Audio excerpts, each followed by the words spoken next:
നമസ്കാരം. മൈത്രേയൻജി നമ്മുടെ കൂടെയുണ്ട്. ഇന്ന് നമ്മൾ കേൾക്കാൻ പോകുന്നത് വിദ്യാഭ്യാസ മേഖലയിൽ അദ്ദേഹത്തിന് പറയാനുള്ളത് എന്തെന്നുള്ളതാണ്. ലോകത്തിലെ ഏറ്റവും മികച്ച വിദ്യാഭ്യാസ രീതിയുള്ളത് ഫിൻലാൻഡിലെന്നൊക്കെ പറഞ്ഞിട്ടുണ്ട്. അവിടെയൊക്കെ താങ്കൾ വർഷങ്ങൾക്ക് മുമ്പേ എത്തി എഡ്യൂക്കേഷൻ മേഖലയിൽ വർക്ക് ചെയ്തതായിട്ട് എനിക്കറിയാം. നമ്മളുടെ ഈ നാട്ടിലെ എഡ്യൂക്കേഷൻ മേഖല എന്ത് ചെയ്യാൻ പറ്റും എന്നുള്ളതാണ് കാര്യം. നമ്മളെല്ലാം ഇതിന്റെ വിക്ടിമാണ്. 19,000 മണിക്കൂർ നമ്മുടെ അക്കാഡമിക്സ് നമ്മൾ കൊണ്ടുപോയി സ്പെൻഡ് ചെയ്യും. എന്നിട്ട് ഇൻഡസ്ട്രിയിൽ വന്നിട്ട് നമ്മൾ വീണ്ടും ഒന്നേന്ന് പറഞ്ഞ് ഇൻഡസ്ട്രി നമ്മളെ പഠിപ്പിക്കണം. അപ്പോൾ എന്തിനാണ് ഈ 50,000 മണിക്കൂർ ഇൻവെസ്റ്റ് ചെയ്തേക്കുന്നത്? അതിൽ എന്തെങ്കിലും കറക്റ്റ് ചെയ്യാൻ പറ്റുമോ? താങ്കളുടെ ജീവിതത്തിൽ താങ്കളുടെ മകളിൽ ഇതിൽ എന്തെങ്കിലും മാറ്റം വരുത്താനായിട്ട് ശ്രമിച്ചിട്ടുണ്ടോ ആ കാലത്ത്? മകളുടെ സമയത്ത് ഞാൻ അവളെ സോഷ്യലൈസേഷൻ എന്നുള്ള യുക്തിക്കകത്താണ് ഈ സ്കൂളിൽ വിടുന്നത്. നമുക്ക് സ്കൂളിന് പകരമില്ല. കുട്ടികളെ കൂട്ടുകാര് ഒരു സംഘത്തിനകത്ത് ജീവിക്കുക, പലതരത്തിലുള്ള മനുഷ്യരുമായിട്ട് ഇന്ററാക്ട് ചെയ്യുക എന്നൊക്കെ പറയുന്ന സാധനം നമുക്ക് ഒരിക്കലും നമ്മൾ വീടിനകത്തെ സ്കൂളിങ് കൊണ്ട് അത് കിട്ടത്തില്ല. വ്യത്യസ്തമായ മനുഷ്യർ തമ്മിലുള്ള ഇടപെടലുകൾ. നമ്മളൊരു സംഘജീവി ആയത് കാരണം കൊണ്ട് കുറച്ച് മനുഷ്യരുടെ മാത്രം ഇടയിൽ നമ്മൾ നിന്ന് പഠിച്ചാലേ മറ്റു മനുഷ്യരെ പഠിക്കാൻ പറ്റത്തില്ല. അവരുടെ ഇടയിൽ ജീവിക്കുക എന്ന് പറയുന്നത് അവരുമായിട്ട് ഇന്ററാക്ട് ചെയ്ത് വളരുക എന്നുള്ള അർത്ഥം. അതുകൊണ്ടാണ് നമ്മൾ ഈ സ്ട്രീറ്റ് സ്മാർട്ട് എന്ന് നമ്മൾ പറയത്തില്ലേ. തെരുവിൽ വളരുന്ന കുട്ടികൾക്ക് ഭയങ്കര എബിലിറ്റിയാണ് മറ്റുള്ളവരെ കൈകാര്യം ചെയ്യാൻ. ആ എബിലിറ്റികൾ എന്ന് പറയുന്നത് കൂടുതൽ ആൾക്കാരുമായിട്ട് ഇന്ററാക്ട് ചെയ്തേ പറ്റും. അതേപോലെ തന്നെ നമ്മളിപ്പം ഒരു 4 പേര് കുട്ടിയെ അറിഞ്ഞ് അവരോട് വിദ്യാഭ്യാസം കൊടുക്കുന്ന നിലവാരത്തിൽ പറയുകയും പഠിപ്പിക്കുകയും ചെയ്താലും മനുഷ്യരെന്നുള്ള നിലവാരത്തിൽ നെഗോഷിയേറ്റ് ചെയ്യേണ്ട ഈ 4 പേരുമായിട്ട് മാത്രമേ നമുക്ക് ചെയ്യാൻ കഴിയുള്ളൂ. പക്ഷെ അത് നമ്മളോട് അനുകൂലമായി നിൽക്കുന്ന ആൾക്കാരാണ് നമ്മളെ വളർത്തുന്നവർ. പ്രതികൂലമായി നിൽക്കുന്നവരെ കൈകാര്യം ചെയ്യാൻ പഠിക്കത്തില്ല. ഇതുകൊണ്ടാണ് ഞാനിത് പലതവണ ആലോചിച്ചിട്ട് കുട്ടിയെ സ്കൂളിൽ വിടാതെ പഠിപ്പിക്കരുതോ എന്ന് ആലോചിക്കുകയൊക്കെ ചെയ്തിട്ടുണ്ടായിരുന്നു. ആ സമയത്ത് ഞാനത് കണ്ടത് ഈ ഒരു പ്രശ്നമാണ്. നമ്മൾ ധാരാളം മനുഷ്യരെ കൈകാര്യം ചെയ്താണ് നമ്മളെല്ലാം കടന്നു വന്നിട്ടുള്ളത്. അതും പല തരത്തിലുള്ള മനുഷ്യർ, വളരെ നെഗറ്റീവായി പെരുമാറുന്നവർ തൊട്ട് വളരെ പോസിറ്റീവായി പെരുമാറുന്നവർ വരെയുള്ള ഒരു റേഞ്ചിനകത്താണ് നമ്മളെപ്പോഴും കഴിയാറുള്ളത്. അപ്പം ഓരോ ആളുകളെയും കൈകാര്യം ചെയ്ത് വളരുന്നതിൻ്റെ ഒരു അറിവ് ഒരു സങ്കീർണ വ്യക്തിത്വത്തിനുടമയായിട്ട് നമ്മൾ മാറും. ശരിക്കും പറഞ്ഞാൽ ഇപ്പം ഞാനിരുന്ന് സംസാരിക്കുമ്പം സോഹന് വേണ്ടിയുള്ള ഒരാളായിട്ട് ഞാൻ മാറുന്നൊരു സ്ഥലമുണ്ട്.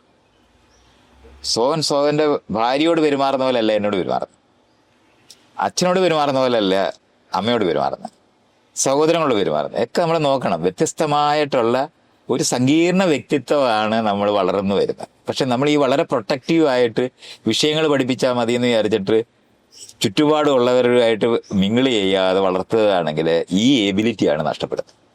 അപ്പൊ അവർക്ക് ആകെ അറിയാവുന്നത് വളരെ നന്നായി പെരുമാറുന്ന കുറച്ച് മനുഷ്യരുടെ ഇടയിൽ വളർന്നവരാണ്. വളരെ നെയ്വെന്ന് നമ്മൾ പറയുന്ന നിഷ്കളങ്കരായ മനുഷ്യരായി അവർ വളർന്നു പോകും. അങ്ങനെ വളരുമ്പോൾ എന്ത് പറ്റുമെന്ന് വെച്ചാൽ ഹോസ്റ്റലായൊരു സിറ്റുവേഷൻ കൈകാര്യം ചെയ്യാനുള്ള എബിലിറ്റി അവർക്ക് ഉണ്ടാകത്തില്ല. ഇത് മനസ്സിലാക്കിയതോടാണ് ഞാൻ ഈ സ്കൂളിൽ കുട്ടിയെ വിടണം എന്ന് തീരുമാനിക്കുന്നത്. ധാരാളം അവരുടെ ബെഞ്ചിനകത്തിരിക്കുന്നവരും അവരോട് ഇഷ്ടമില്ലാത്തവരുമായ മറ്റു കുട്ടികളും സതീർത്ഥർ നമ്മൾ പറയുന്ന പിയേഴ്സ് എന്ന് പറയുന്നവർ, അവരായിരിക്കും ഏറ്റവും കൂടുതൽ കുട്ടികളെ വളർത്തുന്നത്. ഒരു കുട്ടിയുടെ വളർച്ചയ്ക്കകത്ത് ഏറ്റവും വലിയ പങ്ക് വളർത്തുന്നത് അവരുടെ സമശീർഷക. അതിനുശേഷമാണ് അധ്യാപകരും, അതിനുശേഷമാണ് അമ്മയച്ഛനും ഒക്കെ ഉള്ളത്. അപ്പം ഇതൊക്കെ നമ്മളൊന്ന് മനസ്സിലാക്കുന്ന വഴിയാണ് ഞാൻ സ്കൂളിൽ വിടുന്നത്. സോഷ്യലൈസേഷന് വേണ്ടിയാണെന്ന് മനസ്സിലാക്കിയിട്ടായിരുന്നു ഞാൻ കുഞ്ഞിനെ വിടുന്നത്. അല്ലാതെ അവളവിടെ പഠിച്ച് അവിടുത്തെ 1ാമത്തെ ക്ലാസ്സിൽ ഏറ്റവും മിടുക്കിയായി മാറുന്നതിനെ പറ്റിയോ പരീക്ഷയ്ക്ക് എഴുതുന്നതിനെ പറ്റിയോ ഒന്നും ഞാൻ ഒരിക്കലും അവളോട് ചോദിച്ചിട്ടേ. അവള് എല്ലാ വർഷവും പക്ഷെ 1ാമതാണ് അവൾ പാസ്സായിട്ടുള്ളത്. അധ്യാപകർക്ക് അവളോടുള്ള ഇഷ്ടം കൊണ്ട് അവരുമായിട്ട് നല്ല ബന്ധമായിരുന്നു. മാത്രമല്ല അവൾക്കൊരു 7ാം ക്ലാസ്സിൽ അങ്ങോട്ട് പഠിക്കുമ്പോഴാണ് അവൾക്ക് ഒരു കാര്യം മനസ്സിലായി. ഞാൻ ഈ സ്കൂളിന് അത്ര അനുകൂലമല്ലാത്ത നിലവാരത്തിലാണ് വീട്ടിനകത്ത് ഈ മറ്റുള്ളവരോട് സംസാരിക്കുമ്പോൾ വിദ്യാഭ്യാസം ഇങ്ങനെയല്ലെന്നൊക്കെ പറയുന്നു. അപ്പോൾ അവൾക്ക് മനസ്സിലായി മൈത്രേയൻ അവിടെ വന്ന അധ്യാപകരുമായിട്ട് വഴക്കാവും. ഇങ്ങനെ എങ്ങനെയോ അവളെ ഒന്ന് സെൻസ് ചെയ്തിട്ട് അവള് പറഞ്ഞ് മൈത്രേയൻ സ്കൂളിൽ വരണ്ട എന്നോട് പറഞ്ഞിട്ടുണ്ട്. അതുകൊണ്ട് ഞാൻ പിന്നെ പോയിട്ടില്ല. അപ്പൊ ഈ സ്കൂളിലുള്ള അധ്യാപകർക്ക് ഞാൻ ഈ തിരുവനന്തപുരത്ത് ഒരു പൊതുപ്രവർത്തകനായി ഇരിക്കുന്ന സമയത്ത് അവരുടെ സ്കൂളിൽ എൻ്റെ മകള് പഠിച്ചിട്ട് ഞാൻ അവളുടെ അച്ഛനാണ് അല്ലെങ്കിൽ ജയശ്രീ 2 പേരും അറിയപ്പെടുന്നവരായിട്ട് ആ സമയത്ത് തന്നെ മാറുന്നുണ്ട്. അപ്പം ഞങ്ങൾ അവിടുത്തെ പേരന്റ് ടീച്ചേഴ്സ് അസോസിയേഷനിലുണ്ടെങ്കിൽ സ്വാഭാവികമായിട്ട് അതിന് ലീഡർഷിപ്പ് കൊടുക്കുക, അവിടുത്തെ സ്കൂൾ ഉണ്ടാക്കുന്നതിനൊക്കെ സഹായിക്കുകയൊക്കെ ചെയ്യേണ്ടതല്ലേ. ഞങ്ങളവിടെ കണ്ടിട്ടേ ഇല്ല ഇവര്. അതുകൊണ്ട് അവളുടെ ഈ ക്ലാസ് എന്ന് പറയുന്ന സാധനത്തിനകത്ത് മുഴുവനും ഈ അധ്യാപകരായിരുന്നു ഏറ്റവും വലിയ റോള് വഹിച്ചിരുന്നത്. അവർക്ക് ഭയങ്കര ഇഷ്ടമായിരുന്നു അധ്യാപകർ. അപ്പം എന്നിൽ നിന്ന് അവരുടെ അധ്യാപകരെ രക്ഷിക്കുക എന്ന് പറയുന്ന യുക്തിയിലാണ് അവൾ പറഞ്ഞ് മൈത്രേന സ്കൂളിലോട്ട് വരണ്ടെന്ന്. അപ്പം പക്ഷെ ആ സോഷ്യലൈസേഷൻ്റെ മേഖല അവിടെ നിലനിൽക്കുമ്പോൾ തന്നെ മറ്റുള്ള, ഞാൻ നേരത്തെ പറഞ്ഞല്ലേ, ഞാൻ അവൾക്ക് കഥ പറഞ്ഞു കൊടുക്കുക, കഥയെ ഉണ്ടാകുന്നത് ഞാൻ തന്നെ എൻ്റെ സ്വന്തം മക കഥയൊക്കെ ഉണ്ടാക്കി അവളെ പഠിപ്പിച്ച് കേൾപ്പിക്കുകയൊക്കെ ചെയ്യായിരുന്നു. അങ്ങനെയൊക്കെയുള്ള ഒരു രീതിയിലായിരുന്നു ഞാൻ. അതുപോലെ തന്നെ യാത്ര ചെയ്യുമ്പോഴും എവിടെ പോകുമ്പോഴും ഞാൻ കൂടെ കൊണ്ടുപോകും. അതൊരു 6 മാസം കുഞ്ഞിന് പ്രായമായപ്പോൾ തൊട്ട് കൊണ്ടുപോകും. അത് സാധാരണഗതിയിലൊരു അച്ഛന്മാർ ചെയ്യാത്തൊരു പണിയാണ്. ഞാനൊരു സഞ്ചിയിൽ ആക്കി അവളെ കൊണ്ടുപോകുമായിരുന്നു. അപ്പോൾ പാലും സാധനവും എല്ലാം ആയിട്ടാണ് ഞാൻ പോകുന്നത്. അപ്പോൾ ആളുകൾ ഇങ്ങനെ എന്നെ ഇങ്ങനെ നോക്കും, കുട്ടി പാൽ കുപ്പിയായിട്ട് വരുന്ന ഒരാളെ കാണാറില്ലല്ലോ. പക്ഷെ ഞാൻ യാത്ര ചെയ്യുന്നിടത്ത് എല്ലാം കൊണ്ടുപോവുകയും അവിടെയൊക്കെയുള്ള അപ്പോൾ ഞാനിപ്പോൾ ചിലപ്പോൾ സ്റ്റേജിൽ കയറേണ്ടി വരും. അപ്പോൾ കുഞ്ഞിനെ നോക്കാനൊക്കത്തില്ലല്ലോ. ഞാൻ അവിടെ ഇരിക്കുന്ന സ്ത്രീകളോട് പറയും, ഇവിടെ ഒന്ന് നോക്കുമോ ഞാൻ സംസാരിക്കുന്നവരെന്ന്. അവരെല്ലാവരും നോക്കും. നമ്മൾ അങ്ങനെ പറഞ്ഞു കഴിഞ്ഞാൽ ഈ ആളുകൾ ഭയങ്കരമായിട്ട് കോപ്പറേറ്റീവ് ആകും. കാരണം അവർക്ക് പെട്ടെന്ന് കാണാൻ പറ്റും, ഓക്കെ ഇയാള് കുഞ്ഞിനെ വളർത്താൻ വേണ്ടി കൊണ്ടു നടക്കുന്ന ആളാണെന്നൊക്കെ മനസ്സിലായി കഴിയുമ്പോഴത്തേന് സകലരും സഹകരിക്കും. ഇതുപോലുള്ള മെക്കാനിസങ്ങൾ ഞാൻ ഉപയോഗിച്ചിട്ടുണ്ട് അവളെ വളർത്തുന്ന സമയത്തൊക്കെ. ഇതേപോലെ തന്നെ ഒരു ഏഴാം ക്ലാസ്സൊക്കെ എത്തി എന്ന് പറഞ്ഞാൽ തന്നെത്താൻ ചുറ്റുപാടുമൊക്കെ കണ്ടാൽ മനസ്സിലാകാൻ കഴിവുള്ള സമയം തൊട്ട് എൻ്റെ വീട് തിരുവനന്തപുരത്ത് നിന്ന് ഹരിപ്പാട് എന്ന് പറയുന്ന സ്ഥലത്തായിരുന്നു അച്ഛനും അമ്മയും താമസിക്കുന്നത്. അപ്പോൾ അവിടേക്ക് ഞാൻ കനിയെ വിടും, ഒറ്റയ്ക്കാണ് വിടും, ബസ് കയറ്റി വിടും. അപ്പോൾ സാധാരണഗതിയിൽ ആൾക്കാർക്ക് ആലോചിക്കാനേ പറ്റത്തില്ല. കാരണം പെൺകുട്ടിയാണെന്നുള്ള കൊട്ടേഷനകത്ത് പെൺകുട്ടിയാണ്. അവക്ക് ഇപ്പം ഞാൻ എന്താ ചെയ്യാറുള്ളതെന്ന് പറഞ്ഞാൽ സാധാരണഗതിയിൽ ആൾക്കാർ ചെയ്യാത്ത ചില കാര്യങ്ങൾ ഞാൻ ചെയ്യാറുണ്ട്. ഞാൻ ബസ്സിനകത്ത് കയറിയിട്ട് കണ്ടക്ടറോട് പറയും, ഇവള് എൻ്റെ അടുത്ത് വരെ ടിക്കറ്റ് എടുക്കുക, അത് ചെയ്ത് കഴിഞ്ഞാൽ അവളെ നിറക്കി വിടണേന്ന് അയാളോട് പറയും. പക്ഷെ അയാളോട് മാത്രം പറയത്തില്ല. അതിന് വരെ ഞാൻ അവിടെ ഇരുന്നിട്ട് പെട്ടെന്ന് ഞാൻ ചോദിക്കും, ഈ ആലപ്പുഴ ഇറങ്ങുന്നവരാരെങ്കിലും ഉണ്ടോ ഈ ബസ്സിൽ എന്ന് ചോദിക്കും. അപ്പോൾ എറണാകുളത്തിനോട്ടൊക്കെ പോകുന്ന ബസ്സായിരിക്കുമല്ലോ ഈ ഹരിപ്പാട് വഴി പോകുന്നത്. അപ്പോൾ അവരിൽ 4-5 പേര് കൈവെക്കും. ഞാൻ പറയുന്നത് ഇവളെ ഇങ്ങനെ ഹരിപ്പാടൊന്ന് ഇറക്കി വിടണം, നിങ്ങളൊന്ന് നോക്കിയേക്കണേന്ന് പറഞ്ഞു. ഇത് ഞാൻ ചെയ്യുന്നത് എന്തിനാന്ന് ചോദിച്ചാൽ, ഒരാളെ നമ്മൾ ട്രസ്റ്റ് ചെയ്ത് വെച്ചാൽ അവർ മോശമായിട്ട് പെരുമാറിയ കുട്ടി കഴിഞ്ഞു പോകും. അതേസമയത്ത് 4-5 പേരെ നമ്മൾ ഒന്നിച്ച് ഏർപ്പെടുത്തുകയാണെങ്കിൽ എല്ലാവരും നോക്കും മറ്റേ ആൾ ശരിക്കും പെരുമാറുന്നില്ല എന്ന്. മുഴുവൻ പേരുടെയും ശ്രദ്ധ അവിടെ ആവും.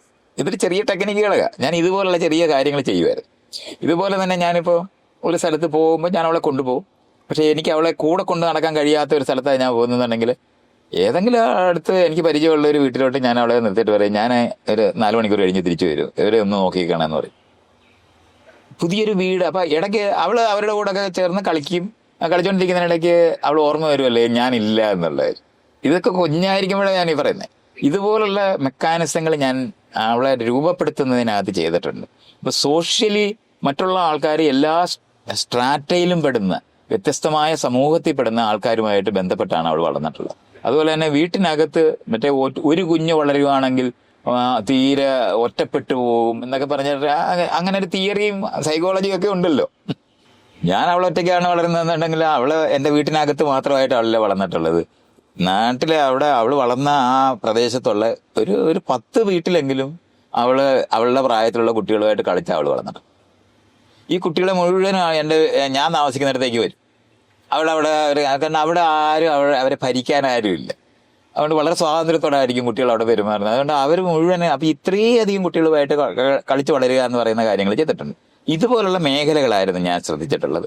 അത് കാരണം കൊണ്ട് ഈ സോഷ്യലൈസ് ചെയ്യുക എന്ന് പറയുന്നതിനകത്ത് മറ്റുള്ളവരുമായിട്ട് നെഗോഷിയേറ്റ് ചെയ്യാനുള്ള കഴിവ്, സ്വന്തം അഭിപ്രായം. അപ്പം എനിക്ക് തന്നെ കാണാൻ പറ്റുന്നുണ്ട്, അവൾ ആ ഗ്രൂപ്പിനകത്ത് അവൾ ഇളയതായിരിക്കുമ്പോൾ പോലും അവൾ ലീഡ് ചെയ്യുന്ന ഞാൻ കാണാറുണ്ട്.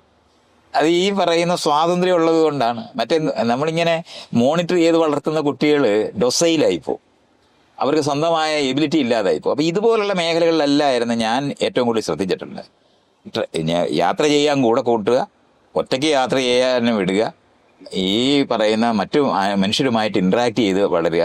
ഞാൻ എന്നെക്കാളും കൂടുതൽ ഈ കുട്ടിയെ വളർത്തുന്നതിന് മറ്റുള്ളവരാണ് പങ്കാളികളാണെന്ന് തിരിച്ചറിയുന്നൊരു സ്ഥലമാണ്. നമ്മളെപ്പോഴും വിചാരിക്കുന്നത് നമ്മളാണ് അമ്മയും അച്ഛനും ആണ് ഈ മക്കളെ വളർത്തുന്നതെന്നാണ്. ശരിക്കും പറഞ്ഞാൽ ഓട്ടോറിക്ഷ തൊഴിലാളി തൊട്ട് ബസ്സിന്റെ കിളി എല്ലാവരും ഇവരുടെ ജീവിതത്തിനകത്ത് ഇടപെടും. ഇവരെല്ലാവരും ഏറ്റവും കൂടുതൽ ഇടപെടുന്നത് അവരുടെ കൂട്ടുകാരായിരിക്കുന്നവരാണ്. കൂട്ടുകാരെ എങ്ങനെയാണ് പഠിക്കുന്നത് അതുപോലെ ആയിരിക്കും അവർ പഠിക്കുന്നത്. കൂട്ടുകാർക്ക് ഏത് സാറിനോടാണ് ഇഷ്ടമെങ്കിൽ അവരോടായിരിക്കും ഇഷ്ടം. ഇങ്ങനെ ഒരു ടീമുണ്ട്. അവർ എപ്പോഴും വരും, ആരും പഠിപ്പിക്കാതെ എല്ലാ സമയത്തും. അവൾ ഒരു സ്കൂളിൽ തന്നെ പഠിച്ചതിന്റെ ഒരു അഡ്വാൻറ്റേജ് അവൾക്ക് ഉണ്ടായിട്ടുണ്ട്. 1-ാം ക്ലാസ് തൊട്ട് ഈ 12-ാം ക്ലാസ് വരെ അറിയുന്ന വലിയൊരു ഗ്രൂപ്പും. അവൾ അന്നേരം ആ സ്കൂളിനകത്ത് ഈ ക്ലാസ്സിൽ അവൾ പരീക്ഷയ്ക്ക് പഠിച്ച് പാസ്സാകുന്നിടത്ത് അവൾ 1-ാമതാണ് എല്ലായിടവും പാസ്സായിട്ടുള്ളത്. അത് അവളുടെ കഴിവാണ്. അത് ഞാൻ പറഞ്ഞിട്ടാണെന്ന് ഞാൻ വിചാരിക്കുന്നില്ല. ഒരാൾക്ക് കഴിവും കൂടെ വേണമല്ലോ. നമ്മൾ എന്തെല്ലാം ആയാലും കിട്ടിയ കുഞ്ഞിനെ വളർത്താനൊക്കത്തുള്ളതെന്ന് നമ്മൾ അറിയേണ്ടതുണ്ട്. കിട്ടിയ കുഞ്ഞ് നല്ലതായ നമ്മൾ വളർത്തുന്നതിന് അത് മിടുക്കരാണെന്ന് വിചാരിക്കപ്പെടും. അത്രയേ ഉള്ളൂ. അല്ലാതെ നമ്മുടെ മാത്രമല്ല. അപ്പൊ ആ ഒരു ഏരിയക്കകത്ത് നിൽക്കുമ്പോഴും അധ്യാപകരാണ് അവളുടെ ജീവിതത്തിനകത്ത് ആ ലെവലിൽ ഇഷ്ടംപോലെ ഇടപെട്ടിട്ടുണ്ട്. അവള് ഞാൻ മലയാളം മീഡിയത്തിലായുള്ള പഠിപ്പിക്കുന്നത് കാരണം കൊണ്ട് മലയാളത്തിന് കുറച്ചുകൂടെ ഇത് മിഴിവ് വരാനും കൂടുതൽ അറിയാനായിട്ട് സംസ്കൃതം ആ സ്കൂളിൽ തന്നെ ഉണ്ട്. അതാണ് പഠിപ്പിച്ചത്. ഇത് രണ്ടും അവൾ സംസ്കൃതത്തിനകത്ത് പോയതോടെ സംസ്കൃത കലാതിലകമായി. സ്റ്റേറ്റ് വൈഡിൽ അവള് കലാതിലകമൊക്കെ ആയിട്ടുണ്ട്. അപ്പൊ ആ നിലവാരത്തിലുള്ള ഞാൻ അന്ന് ഒരിക്കലും അവള് ഇത് ചൊല്ലുന്നിടത്തെങ്കിൽ ഞാൻ ഒരിക്കലും പോയിട്ടില്ല. അവിടെ പോയി ഞാനിങ്ങനെ ഇരുന്നിട്ടേ ഇല്ല. ഞാൻ അവള് അത് മേടിച്ചോണ്ട് വന്ന് ഇങ്ങനെ കാണിക്കും, എനിക്ക് ഇത് കിട്ടി എന്നൊക്കെ പറയുന്നുള്ളതല്ലാതെ അവിടെ പോയി നമ്മുടെ പ്രസൻസ് കൊണ്ട് അവൾക്കൊരു തടസ്സമോ അല്ലെങ്കിൽ മറ്റുള്ള തരത്തിലുള്ള സപ്പോർട്ടോ അല്ലെങ്കിൽ രണ്ടും ഈ അധ്യാപകരെ ട്രസ്റ്റ് ചെയ്ത് ഞാൻ ഏൽപ്പിക്കുക ചെയ്തിട്ടുള്ളത് ആ ഏരിയക്കകത്ത്. ഇതെല്ലാം ഞാൻ ഈ സോഷ്യലൈസേഷന്റെ യുക്തിക്കകത്താണ്. വിദ്യാഭ്യാസം എന്ന് പറയുന്നത് വ്യാപകമായി ഞാൻ ഈ നടത്തുന്ന മറ്റുള്ള ഇന്ററാക്ഷൻ അകത്തോടാണ് കുട്ടിക്ക് അത് കിട്ടുക എന്ന് പറയുന്നതാണ് ഞാൻ ചെയ്തിട്ടുള്ളത്. അപ്പൊ ഞാൻ ഇതൊക്കെ ചെയ്ത് ഇത് കനിയുടെ ലോകം പറയുമ്പം വിദ്യാഭ്യാസം ഇങ്ങനെ അല്ല വേണ്ടെന്നറിയുന്ന ഒരു സ്ഥലവും. ഇങ്ങനെ ഇപ്പൊ നമ്മൾ ഈ ചെയ്യുന്നത് പോലെ അല്ല. ഞാൻ ഈ സപ്ലിമെന്ററി ആയിട്ട് ചെയ്യുന്ന ആക്ടിവിറ്റി ഒന്നും അല്ല യഥാർത്ഥത്തിൽ വിദ്യാഭ്യാസമായിട്ട് മനസ്സിലാക്കേണ്ടത്. വിദ്യാഭ്യാസം എന്ന് പറഞ്ഞാൽ നിങ്ങൾ നേരത്തെ പറയുന്നില്ലേ, വീട്ടിലുള്ള പണി ചെയ്ത് പഠിച്ചു വളരണം, കുട്ടികൾ വളരണം എന്ന് പറയുമ്പോൾ നമ്മൾ മനസ്സിലാക്കാനുള്ളത് നമുക്കുള്ള എല്ലാ ഇന്ദ്രിയങ്ങളും പരിപുഷ്ടമാക്കി പ്രവർത്തിപ്പിക്കാൻ, അത് അതിന്റെ ഏറ്റവും അങ്ങേ അറ്റം വരെ ഉപയോഗിക്കാൻ കഴിയുന്ന രീതിയിൽ വേണം വിദ്യാഭ്യാസം സംഘടിപ്പിക്കാൻ. നമ്മളിപ്പം നമ്മുടെ നാട്ടിലെ സ്കൂളെന്ന് പറയുന്നത് അവിടെ പഠിപ്പിക്കാനായിട്ട് രണ്ട് ഇന്ദ്രിയം മാത്രമേ ഉപയോഗിക്കത്തുള്ളൂ. അത് കണ്ണും കാതുക കഴിഞ്ഞ്. അല്ലാതെ ഈ തൊടാനറിയുക എന്ന് പറയുന്ന സംഭവം ഏറ്റവും വലിയ ഇന്ദ്രിയമാണ് നമ്മുടെ തൊലി എന്ന് പറയുന്നത്. അതിനെ ഉപയോഗിക്കാൻ ഒരിക്കലും നമ്മൾ പഠിപ്പിക്കത്തില്ല. അടുത്തതെന്ന് പറയുന്നത് നമ്മുടെ മൂക്ക്. ഏതെങ്കിലും ഒരു സാധനം മണത്തറിയുക എന്ന് പറയുന്ന ചെയ്യത്ത് അങ്ങനെ ഒരു സംഭവം ഇല്ല. രുചിച്ചറിയുക ഇല്ല. അതേസമയത്ത് ടേസ്റ്ററിന് ഭയങ്കര ശമ്പളമുള്ള ജോലി കിട്ടുന്നതാണ് ഈ പറയുന്ന സ്കില്ല്. മറ്റൊരു സ്കില്ലും നമ്മൾ പഠിപ്പിക്കുന്നില്ല. സ്കില്ല് പഠിപ്പിക്കുന്നത് ഏതെങ്കിലും കൈത്തൊഴിൽ പഠിപ്പിക്കുന്ന സ്കൂൾ എന്ന് പറയുന്നത് ഡീഗ്രേഡഡ് ആയിട്ടാണ് കാണുന്നത്. നമ്മള് അങ്ങനത്തെ ഒരു കാര്യവും പഠിപ്പിക്കുന്നില്ല. എന്തുകൊണ്ട് ഇത് സംഭവിച്ചു പോയെന്നുള്ള കാര്യം നമ്മൾ അറിയേണ്ടത്. അത് ഇന്ത്യയിലെ വിദ്യാഭ്യാസം തുടങ്ങുന്നത് ബ്രിട്ടീഷുകാരാണ്. അതിനു മുമ്പ് നടന്നിരുന്ന വിദ്യാഭ്യാസം എന്ന് പറഞ്ഞാൽ ജാതിക്ക് അനുസൃതമായ ആളുകളെ രൂപപ്പെടുത്തുന്നതിന് വേണ്ടി ഉണ്ടായ സ്കൂളുകളേ ഉള്ളൂ. നമ്മൾ എന്നിൽ പറയും പണ്ട് ഇപ്പൊ തക്ഷശിലയിലൊക്കെ പഠിപ്പിച്ചു എന്നൊക്കെ പറഞ്ഞ് നമ്മളിങ്ങനെ പറയുമ്പോൾ അന്ന് ഈ കുലത്തൊഴിലിന്റെ ലോകങ്ങളും ഓരോ തട്ടിലുള്ള വിഭാഗത്തിനുള്ള വിദ്യാഭ്യാസം കൊടുക്കുക എന്ന് പറയുന്നതും അവരുടെ ധർമ്മം എന്ന് പറഞ്ഞാൽ ജാതി സമ്പ്രദായം അനുസരിച്ച് നിങ്ങൾ എങ്ങനെ പെരുമാറണം എന്ന് പഠിപ്പിക്കുന്നത് സാധനം തന്നെ പഠിപ്പിക്കുന്നേ. അല്ലാതെ ഈ പൊതുവിജ്ഞാനം കൊടുത്തു എന്നൊക്കെ ആളുകൾ ഇങ്ങനെ പറയുമ്പോൾ അങ്ങനൊന്നും കിട്ടത്തില്ല, എല്ലാവർക്കും കിട്ടത്തില്ല. അതുകൊണ്ടാണ് ഏകലവ്യന്റെ 64 കലയെന്നൊക്കെ പറഞ്ഞാൽ ഈ പറയുന്ന കഥകളെല്ലാം പഠിപ്പിക്കുന്നതൊക്കെ ചെറിയൊരു വിഭാഗത്തിന് മാത്രം ആക്സസിബിൾ ആയിട്ടുള്ള സ്ഥലമാണ്. നിങ്ങൾക്ക് ജ്യോത്സ്യം ആണ് പഠിപ്പിക്കുന്നതെങ്കിൽ ജ്യോത്സ്യം പഠിപ്പിക്കുന്നതിന് അതേ പഠിപ്പിക്കത്തുള്ളൂ, അല്ലാതെ വേറൊന്നും പഠിപ്പിക്കത്തില്ല. അല്ലാതെ നമ്മൾ അന്നത്തെ പഴയ കാലത്തെ സർവകലാശാലയിൽ ആയിരക്കണക്കിന് വിഷയങ്ങൾ പഠിപ്പിച്ചിരുന്നു പറഞ്ഞാൽ 1000 ജാതി സമ്പ്രദായം പഠിപ്പിച്ചു എന്ന് മാത്രമേ അർത്ഥമുള്ളൂ. അങ്ങനെ അല്ലാത്ത ഈ ആധുനിക വിദ്യാഭ്യാസം വരിക എന്ന് പറയുന്നത് അതുവരെ ഉണ്ടായിരുന്ന അറിവ് കൊണ്ട് ഒരു ഫാക്ടറിയിൽ പണിയെടുക്കാൻ പറ്റത്തില്ല. കുലത്തൊഴിലൊന്നും തന്നെ ഫാക്ടറിയിലില്ല. ഇതുകൊണ്ട് അതൊന്നും വീടുകളിൽ നിന്ന് പഠിക്കാനൊക്കത്തില്ല. അപ്പം സ്കൂൾ തുടങ്ങിയത് ഫാക്ടറിക്കകത്തേക്ക് ആളുകളെ എടുക്കാൻ വേണ്ടിയാണ് തുടങ്ങിയത്. ഈ ഒരു മേഖല മനസ്സിലാക്കുമ്പോഴാണ് സ്കൂളെന്ന് പറയുന്നത് നമ്മൾ ഇന്ത്യയിൽ വരുന്നത് ബ്രിട്ടീഷുകാർക്ക് നേരിട്ട് എന്നാ തുടങ്ങുന്നത് ആദ്യത്തെ സ്വാതന്ത്ര്യ സമര കലാപം നടന്നതിന് ശേഷം ബ്രിട്ടീഷ് ഭരണകൂടം നേരിട്ട് ഇന്ത്യ ഭരിക്കാൻ തുടങ്ങി. അപ്പോൾ അവർക്ക് മനസ്സിലായി ഇവിടെ ഭരിക്കണമെന്നുണ്ടെങ്കിൽ വലിയൊരു രാജ്യമാണ്. ആ വലിയ രാജ്യത്ത് ബ്രിട്ടനിലുള്ള മുഴുവൻ ആൾക്കാരും കൂടെ വന്നാൽ ഇവിടെ ഭരിക്കാനൊക്കത്തില്ല. അപ്പൊ ഇന്ത്യക്കാരെ കൊണ്ട് ഇന്ത്യക്കാരെ ഭരിക്കാൻ വേണ്ടി അവർക്ക് ആവശ്യമുള്ള അത്രയും അറിവ് കൊടുത്താൽ മതി എന്ന് അവർ തീരുമാനിച്ചു. അങ്ങനെയാണ് ക്ലാസ് റൂംസ് ഡിസൈൻ ചെയ്തത്. ഇതുകൊണ്ട് ഈ ഗുമസ്തന്മാര്, അതുകൊണ്ടാണ് 7ാം ക്ലാസ്സിന് വലിയ പ്രാധാന്യമായിരുന്നു. അത് കഴിഞ്ഞ് 10ാം ക്ലാസ്സിന് പ്രാധാന്യം, അത് കഴിഞ്ഞിട്ട് BA BSc പ്രാധാന്യം, ഇങ്ങനെയായിരുന്നു വ്യക്തി. എന്ന് പറഞ്ഞാൽ ഗുമസ്തന്മാരായിരിക്കുന്ന ആൾക്കാർ വേണം, അധ്യാപകർ വേണം, ഉദ്യോഗസ്ഥന്മാർ വേണം, അഡ്മിനിസ്ട്രേഷന്റെ മേഖലയിലുള്ള IASകാർ, IPSകാർ, IFSകാർ, ഇങ്ങനെയുള്ള മേഖലയിലുള്ള ആൾക്കാർ വേണം. അപ്പൊ ഈ ആളുകളെ അതിനു വേണ്ടി മാത്രം പഠിച്ചാൽ മതി, വേറെ ഒന്നും പഠിക്കരുതെന്ന് അവർ തീരുമാനമുണ്ട്. അതുകൊണ്ട് അവരെന്ത് ചെയ്ത്, രാഷ്ട്രീയ അവബോധം ഉണ്ടാകുന്ന ഒരു സാധനവും സ്കൂളിൽ കയറ്റിയിട്ടില്ല. ഈ സ്കൂളിൽ എന്തുകൊണ്ട് ഇത് മാറ്റം വരുന്നില്ല എന്നുള്ളത് ബ്രിട്ടീഷുകാർ ഈ രാഷ്ട്രീയം എടുത്തു കളഞ്ഞ സ്കൂളുകളാണ്. ഇന്നും നമ്മുടെ സ്കൂളുകളിൽ ചെന്ന രാഷ്ട്രീയം പാടില്ല, കോളേജിൽ ചെന്നാൽ രാഷ്ട്രീയം പാടില്ല, പഠിക്കാൻ വന്നാൽ പഠിച്ചിട്ട് പോകണം എന്ന് മാത്രമാണ് ഇന്നും പഠിപ്പിക്കുന്നത്. 18ാമത്തെ വയസ്സിൽ വോട്ടും കൊടുക്കണം. വീട്ടിൽ നിന്ന് കിട്ടത്തില്ല, സ്കൂളിൽ നിന്ന് കിട്ടത്തില്ല, പിന്നെ എവിടെ നിന്നാണ് ഈ വോട്ട് ചെയ്യാനുള്ള അവകാശം കിട്ടുന്നത്? അല്ലെങ്കിൽ അത് എന്ത് ഉത്തരവാദിത്തോടെ ചെയ്യാൻ പഠിക്കും? ഇത് ക്ലാസ് റൂമിൽ നടക്കേണ്ടതുണ്ട്. രാഷ്ട്രീയമുള്ള സ്കൂൾ ഉണ്ടാകണം. രാഷ്ട്രീയം എന്ന് പറഞ്ഞാൽ കക്ഷി രാഷ്ട്രീയം എന്ന് നമുക്കറിയാവുന്നത്. അല്ലാതെ ഈ രാഷ്ട്രബോധം ഉണ്ടാകേണ്ടതുണ്ടെന്നും ഒരു പൗരന് ഉത്തരവാദിത്വം ഉണ്ടെന്നും കടമയുണ്ടെന്നും പഠിക്കേണ്ടതുണ്ട്. ഭരണഘടന വായിക്കേണ്ടതുണ്ട്. 1950 ജനുവരി 26-ന് ഇന്ത്യ ഡിക്ലെയർ ചെയ്ത റിപ്പബ്ലിക്കായി മാറുമ്പോഴും ഒരൊറ്റ സ്കൂളിനകത്തോ ഒറ്റ പോലീസ് സ്റ്റേഷനകത്തോ ഒരു കോടതിയിലോ ഒരു വില്ലേജ് ഓഫീസിലോ അഡ്മിനിസ്ട്രേഷനകത്തിരിക്കുന്നവർക്കോ അവരറിഞ്ഞിട്ടേ ഇല്ല എനിക്ക് സ്വാതന്ത്ര്യം കിട്ടിയ കാര്യം. അവർ ഇന്നലെ എങ്ങനെയാണോ പ്രജയോട് പെരുമാറിയതുപോലെയാണ് ഇന്നും പെരുമാറുന്നത്. അത് അങ്ങനെ തന്നെ നടന്നുകൊണ്ടിരിക്കുകയാണ്. ഇതാണ് ക്ലാസ് റൂം. ഈ കോടതിക്കകത്ത് ഇപ്പോഴും ബ്രിട്ടീഷുകാർക്ക് പകരം ഭരിക്കുന്നവരാണ് അവിടെ ഇരിക്കുന്നത്. അതുകൊണ്ടാണ് മൈലോടൊക്കെ പറയുന്നത് ആൾക്കാരായിട്ടിരിക്കുന്നത്. ആ വേഷവും കിട്ടിയിരിക്കുന്നവരാണ് ഇന്നും. പക്ഷെ അപ്പൊ അവിടെയൊക്കെ ആദ്യം മാറ്റം വരുത്താൻ അവര് തന്നെയാണ് ഭരിക്കുന്നതെന്ന് നിങ്ങളിത് മനസ്സിലാക്കേണ്ട. നമ്മൾ എവിടെയാ പെട്ടതെന്നുള്ള കാര്യമാണ് ഞാൻ ഈ പറയുന്നേ. ഈ ഇരിക്കുന്ന ആൾക്കാര് ബ്രിട്ടീഷുകാരങ്ങ് പോയി കഴിയുമ്പം അല്ലെങ്കിൽ രാജാവിനെ മാറ്റുമ്പോൾ ഈ സിസ്റ്റത്തിനകത്തിരുന്ന അത്രയും പേരാണ് ഇന്നിരുന്ന് ഭരിക്കുന്നത്. ഇപ്പം എലക്ഷൻ നടക്കുന്നില്ലെന്ന് വെച്ചോ, അടുത്ത ഒരു 20 കൊല്ലം ഭരണം നടക്കത്തില്ലേ? അതാരായി ഭരിക്കുന്നത്? അതാണ് ഉദ്യോഗസ്ഥ ഭരണത്തിനെയാണ് നമ്മൾ ജനാധിപത്യം എന്ന് തെറ്റിദ്ധരിക്കുന്നത്. ഇതാണ് ഈ സംഭവിച്ചുകൊണ്ടിരിക്കുന്നത്. അപ്പം നമ്മൾ ജനപ്രതിനിധികളെ തെരഞ്ഞെടുത്താൽ എവിടെ പോകും? ഈ രാജാക്കന്മാരിരുന്ന സ്ഥലത്ത് ബ്രിട്ടീഷുകാർക്ക് പകരം ഇരിക്കുന്ന സ്ഥലത്ത് പോയി അവരിരിക്കുക ചെയ്യുന്നത്. അതുകൊണ്ടാണ് prime minister, chief justice, supreme കോടതി ഇങ്ങനെയുള്ള സാധനങ്ങൾ മുഴുവനും നിൽക്കുന്നത്. പണ്ട് ബ്രിട്ടീഷുകാരെങ്ങനെ ഭരിച്ചുകൊണ്ടിരുന്നത് പോലെ ഭരിക്കുക എന്നുള്ളതാണ് ഈ ചെയ്തുകൊണ്ടിരിക്കുന്നത്. അപ്പം ജനപ്രതിനിധികൾ വിചാരിക്കുന്നത് അവർ ഭരിക്കാനാ പോകുന്നതെന്നാണ്. നമ്മളും അങ്ങനെ തന്നെ വിചാരിക്കുന്നത്, നമ്മളെ ഭരിക്കാനാണ് ആളുകളെ തിരഞ്ഞെടുക്കുന്നതെന്നാണ്. ജനാധിപത്യത്തിനകത്ത് ഭരണവും ഇല്ല, എന്താണ് ക്രമീകരണമാണുള്ളത്.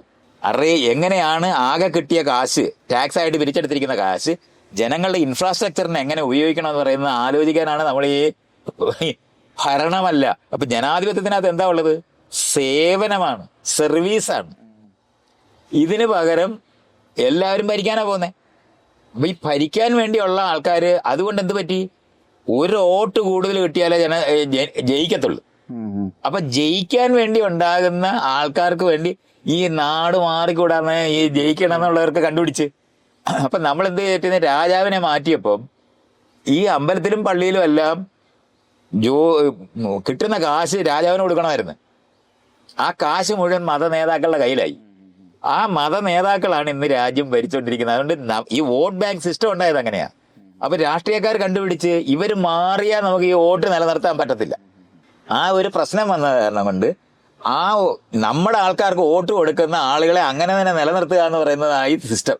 ഇപ്പൊ അതാണ് ഈ നടന്നുകൊണ്ടിരിക്കുന്നത്.